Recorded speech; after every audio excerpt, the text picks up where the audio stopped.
Happy Friday mga ka-garden! Andito na naman ulit tayo sa aming garden at kami ay nag-spray ng ating mga pananim, guys. Ayan. So yung spray natin, guys, ay ginagawa natin ng every 3 days. Kailangan every 3 days mag-spray tayo para hindi sila madadapuan ng mga insekto. Ayan. At every 3 days, kailangan din natin silang diligan ng abono. So, ganyan kahirap mag-garden, guys. Kailangan natin abunuhan.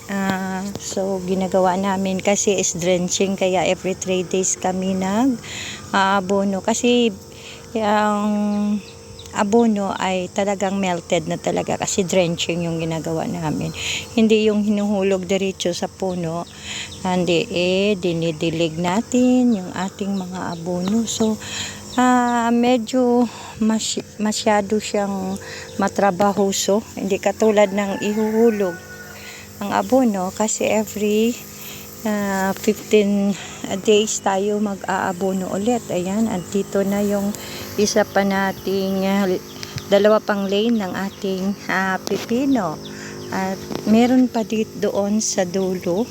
Ayan, lahat sila ay i-spray. Ito naman yung ating sibuyas at malaki na sila, malapit na silang maha-harvest. So mga 1 month pa harvest na tayo ng sibuyas natin.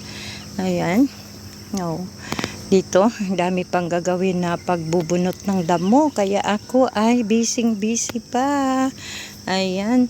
At ito pa yung isang lane ng ating pipino dito. Kasi medyo nakalat sila. Ayun. Malinis na rin sila at nakatali na rin. Ayan na sila, guys. Oh. Ayan. So, this is all for today, guys.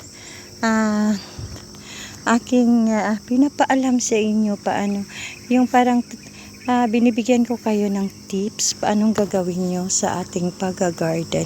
Ayun, busy. Ayun, doon sa kabila, busy rin. Busy yung mga tao dito araw-araw sa paggagawa. So, dito muna, guys, at ako ay magbubunot ulit ng mga damo sa paligid. Napakadami pa kasi. Bye-bye!